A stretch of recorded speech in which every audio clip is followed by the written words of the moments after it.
Welcome to Wednesday, December 17th, 2025. Your Day Weather Podcast brought to you by the Advocates Injury Attorneys. If you've been injured in an accident, don't face it alone. Get an experienced local Wyoming attorney on your side.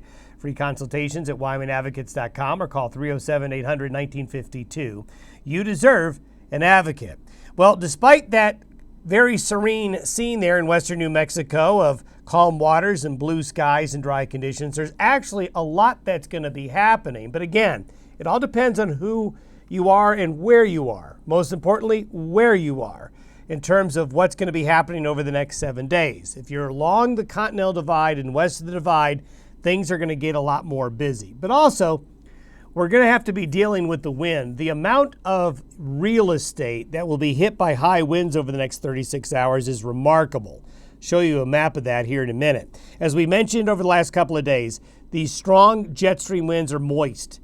You've been hearing about the flooding in the Pacific Northwest. Well, some of this moisture will shift into the northern and central Rockies, especially north of I-70, and that's where the snow machine is going to kick in between today and the weekend, and probably for parts of Christmas week as well. Travelers, you need to pay attention because if you're going to be crossing a mountain pass, you're going to be hit with high winds and snow. If you're driving across the low elevations, you've got to deal with high winds. And we may at times deal with some snow shower activity over the higher elevations of some of the roadways like Interstate 80 that could cause some travel concerns. The Omega block, the jet stream pattern that's been causing the stagnant pattern, is going to shift a little and weaken a little Christmas week. It may not completely dissolve, but it's going to go into a different phase. We hinted at this yesterday of some northern hemispheric pattern changes in the long term, and we continue to see that. But it's a coin flip after the new year in terms of what could happen. And we'll talk about that when we take a look at the long range. Once we get out past 10 days, the modeling is going to have some real problems. That's not looking like the December pattern you'd expect to see in northwest Colorado. You have to squint to see the snow there in the mountains, but that scene is going to change in about 7 days. Beautiful sunrise yesterday. Jan picking up this beautiful panoramic shot there of the fire in the sky yesterday morning in many areas. And again, great sunrises and sunsets. They're wondering what's going on with the weather. They're like, where's the snow? Hey, we're in Lander. Well, it's on the way, but it's still going to be more about the wind. Now, there is snow on the ground, depending, again, on where you are. And it's east of the Continental Divide, where the snow's been falling, like here in the Tongue River Reservoir area. Another great shot of blue skies and fair conditions in the Great Basin. But the Great Basin, believe it or not, is one of the areas that has a chance of a white Christmas in some locations. We'll show you that here in a second. And then the wind. I showed you this picture last week where there were actually places that weren't hammered by high winds last week. But due to the fact that the wind direction with the jet stream is a little bit different, areas that were sheltered last week, well, not this week. Larry sent the before and after photo of what the winds were doing yesterday in the Lander area.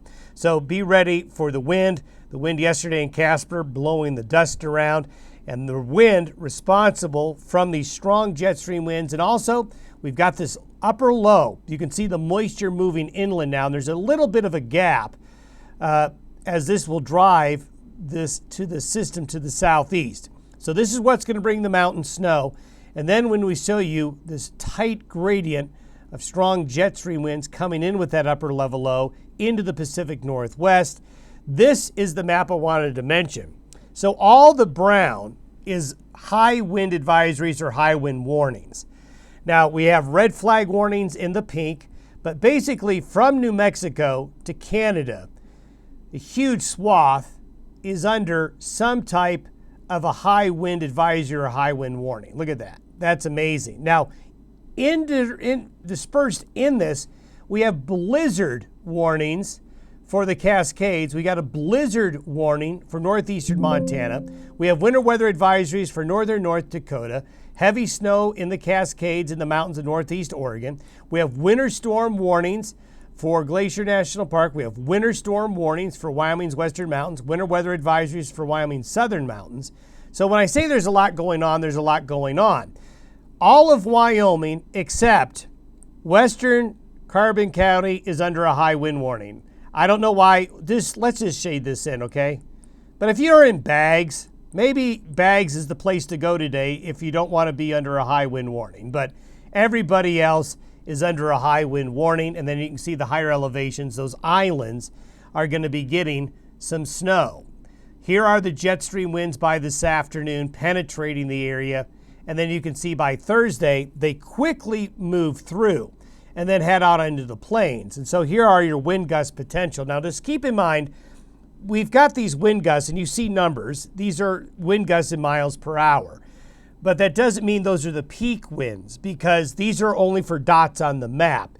When you get into areas where you see the gray coloring, that's where you're going to see 70, 80, 90 mile per hour wind gusts in some areas. And you can see that the winds spread out across the plains. So the whole I-25 corridor here is just going to be hammered. I-90 as well, obviously Interstate 80. Higher elevations in Colorado along Interstate 70. And extremely windy conditions through tomorrow will just spread out across the area. So this is a region-wide windstorm that'll be taking place today, tonight, and into early Thursday. Those moist jet stream winds will just bring copious amounts of water to the northwest parts of the United States today through tomorrow. This is for the next 48 hours.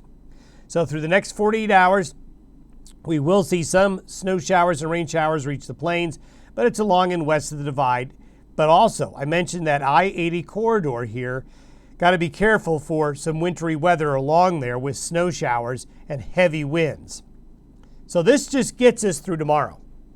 So then we go beyond that, and there's your snowfall totals with this first wave.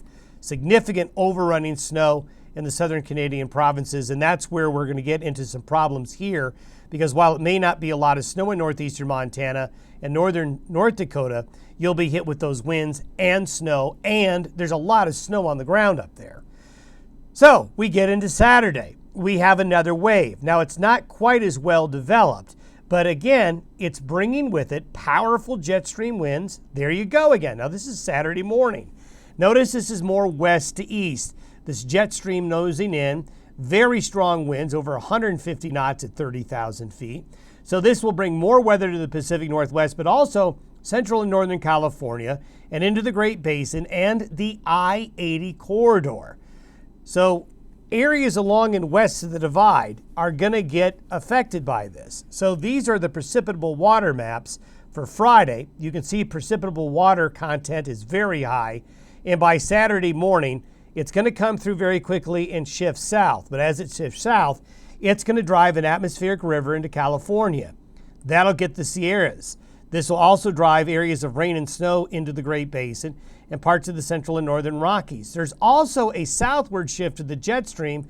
You can see it with the drier air up there. There's actually going to be some colder air leaking in from the north. So along this boundary right here, there's going to be another snow event.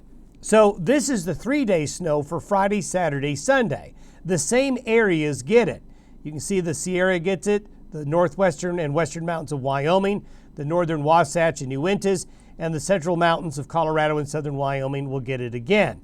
You can see that once you get out into the plains, the downsloping is just not going to really create any weather. But notice these little spikes right here. These are snow showers or snow squalls that potentially could develop during the day Saturday. It could be a travel concern. So if you're traveling this weekend, you got to be ready for the wind. You got to be ready for mountain snow and some snow showers and maybe some snow squalls, especially right in this area right here. But also traveling anywhere through here is going to be a headache. You get out further east onto the plains, it's really more about the wind. This is the cumulative snowfall amounts with both wave number 1 today, wave number 2 Saturday, and there may be lingering snow all the way into Sunday. And so you're going to get some really heavy snows right here in the mountains, really heavy snows in the mountains right here. So feet of snow with a lot of wind causing a lot of drifting of that snow. We're going to be shifting into avalanche concerns in this part of the country right here, believe it or not, once we find ourselves getting into early next week. Okay, so Christmas week. We still see the blocking pattern right up here on Tuesday. We're starting to see that northern Atlantic block wanting to take shape. But this west coast trough, just off the west coast, is going to feed moisture into California and the Pacific Northwest.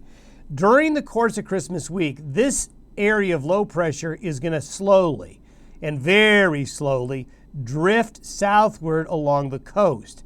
So this will keep a westerly flow into a large part of the central and southern United States right here, which will bring unseasonably warm to that part of the country that I just outlined right here. But west of the divide, this flow is moist, and there's going to be a persistent pattern of wetness in California and the Great Basin to start Christmas week. So this is Tuesday, this is Thursday. I said it was slow. It is. So we're going to see a constant flow of moist air into California. They're going to get wet. What'll happen though, you see these little indentations right there, these little indentations right there?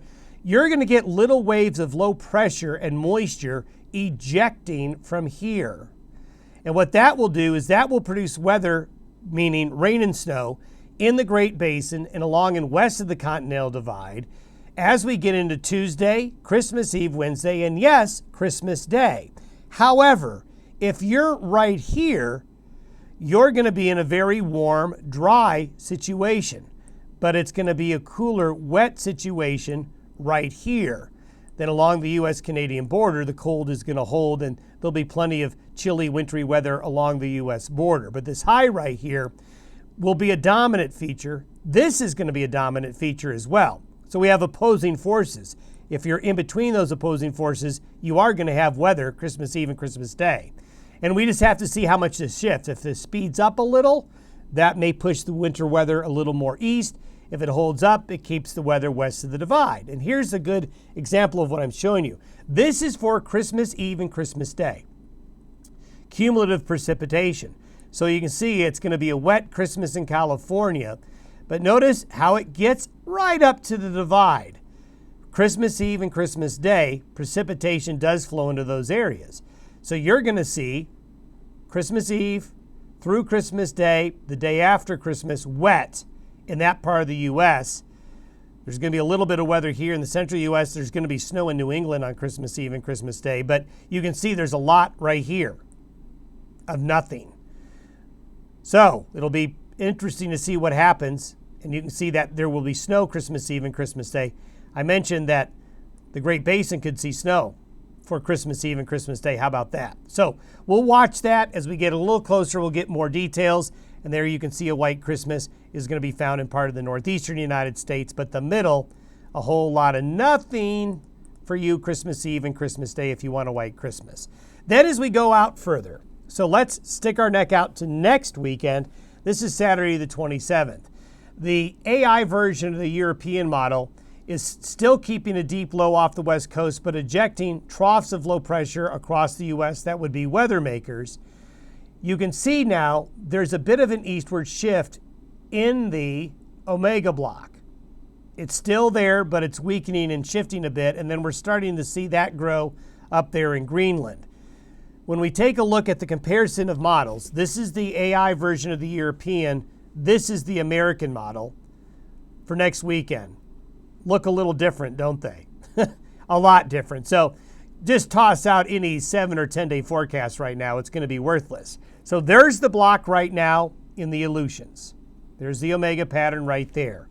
If we go into next Thursday, Christmas Day, there's an eastward shift. See how it breaks down? And there's a bit more of an eastward shift of where the Omega pattern is. So that's why when we get into Christmas week, late Christmas week, into the weekend after Christmas, there may or may not be a shift. But we're seeing this shift and the weakening of the Omega block. And if we look at the hemispheric pattern like we showed you yesterday, this is where we are currently with the Omega block. High pressure is wanting the nose further in the Atlantic, but there's no blocking pattern right here right now.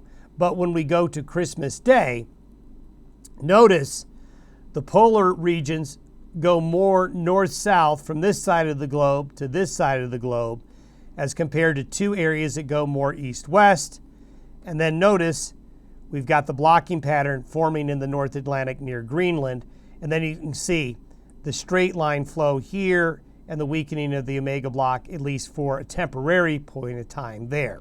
So that's why it's a coin flip after Christmas into New Year. We just got to get closer. Don't forget our regional travel forecast. You're going to want to pay attention to it, really beginning today and well into next week. Have yourself a good Wednesday. We'll see you tomorrow.